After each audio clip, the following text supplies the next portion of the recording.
Hey guys, this is the Sage Farmhouse Mama again, and I am in my kitchen, and I'm here with this beautiful bouquet of flowers that are filled with sunflowers and zinnias. I had a question recently about, okay, so I've got these sunflowers, now how do I harvest them? How do I harvest the seeds? So I'm going to walk you through that. What you want to do is you want to wait till these guys dry and die. So when their heads start to come down, then you wait a little bit till they're dry and a little bit dried out, and then you take the stems and you group them together and hang them upside down, and I can show you what that looks like in a little bit. But you take them and you hang them upside down, and you let them dry out for a while until they're completely dried out. And I'm going to walk you through. I have some that are already dried out. Thanks for bearing with me. I am once again not camera ready, but I'm winging these videos and hoping that they can benefit somebody who really is interested. So let's go. Let's go harvest some sunflowers. Alright guys, so as promised, I have some sunflowers. You can see the heads have drooped down, and I'm just going to show you pretty simply how to tie those up. I just have twine or yarn, and you want to wrap it really good around the base of that flower stem a few times, and then tie it off with a few simple knots. And then you're ready to hang them. It's going to take quite some time. Make sure you're hanging them in an area, as you can see here on my sheet. There's a lot of pollen and the petals will probably drop off, so make sure you're hanging it maybe on a good dry back porch or in a garage like where I'm at. So you can just hang it from a hook, from a tack, or something else that's going to help keep those seed pods down and the stem drying. Then you're going to wait a few months. You want to make sure that everything is completely brown. And so this is what the inside looks like right now. So these aren't ready because they're not dry. So it's soft, it's malleable. There's not a lot you can do with it right now. So you have to wait for those seeds to harden off.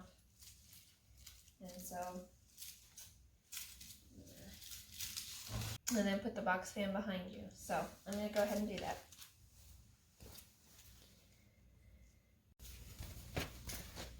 Okay, so I went and got the fan. My husband has this really large construction fan because that's what he does. And so it puts out a lot of noise, so I'm just going to wait till the very end to when I'm doing this to turn it on. But this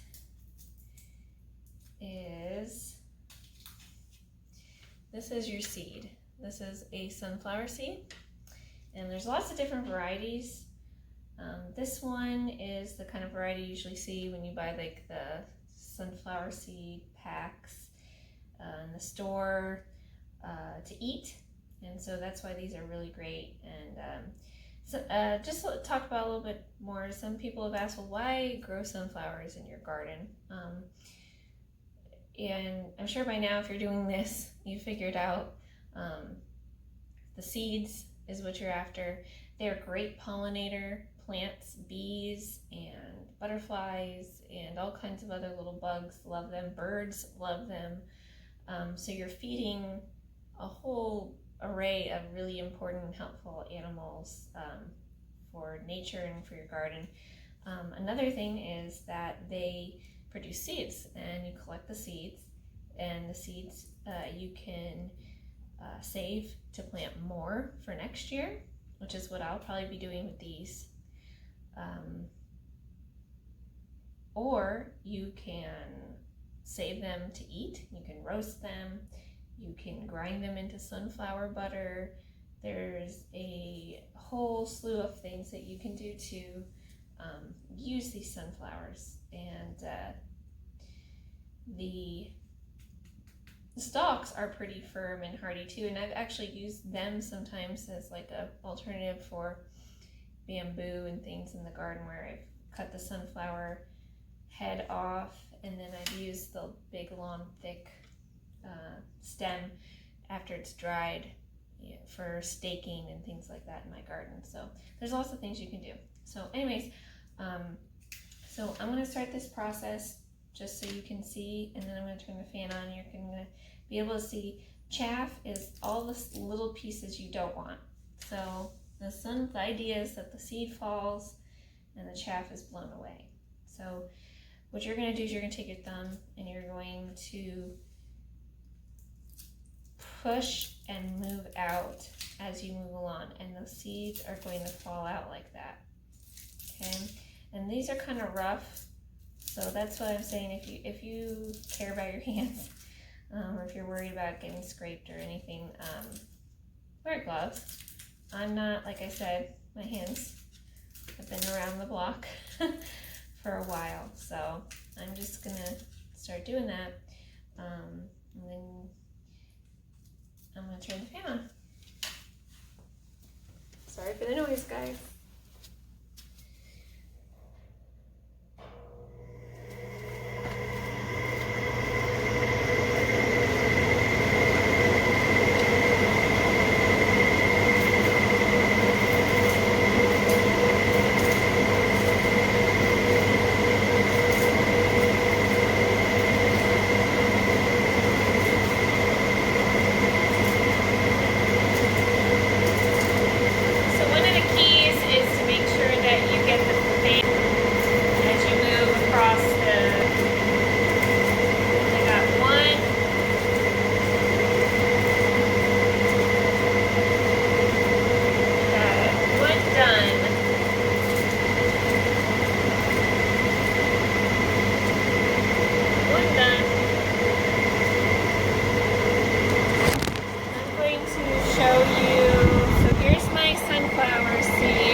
The chaff as it's blowing across the floor. Those are all the pieces you don't want.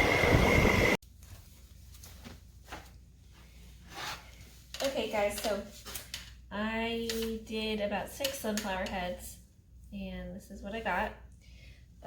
So you can see that it's a nice big pile, and that's just from 6 sunflower heads. So if you were doing a whole field of sunflowers or a row of sunflowers, you could get quite a bit. And that's the beauty of sunflowers too, is that out of a few flowers you can make many more. So you can just keep going season after season. Every time you plant, you harvest, and you plant, you know, some of the ones that you save. So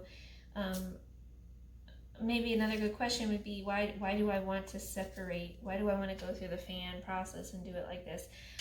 This is important if you're going to be eating these sunflowers or using them for any reason. It's not as important to separate the chaff if you are just going to save these for planting for the next season. So when I am done, the ones that I'm saving, I am going to put in like a Rubbermaid tote or a container or a mason jar or something with a lid. Keep them nice and tight. Try not to get them moist, so they will mold and rot. That goes same for when you're first drying your flowers. When you're drying these guys, make sure that they're not getting wet, because they will get like this black mold fungus. I've made that mistake. I live in Florida and everything is wet all the time. So trying to find a place where something can dry and won't mess up your house is a hard task. So I've got these done, and I'm I'm going to, then next step, take them to the container they're going to be in, and I'll be doing sunflower field in the fall, since this is going into summer, and summer in Florida means you pretty much can't grow much at all. It gets wet and hot, very hot. So hopefully that's it. I'll take you over here so you can see that it's not completely foolproof. There are some pieces in there, so if you are going to be eating these or shelling them for sun butter, then I would definitely sift through these a lot more, maybe through a colander, and that will hopefully get you far enough along. Thank you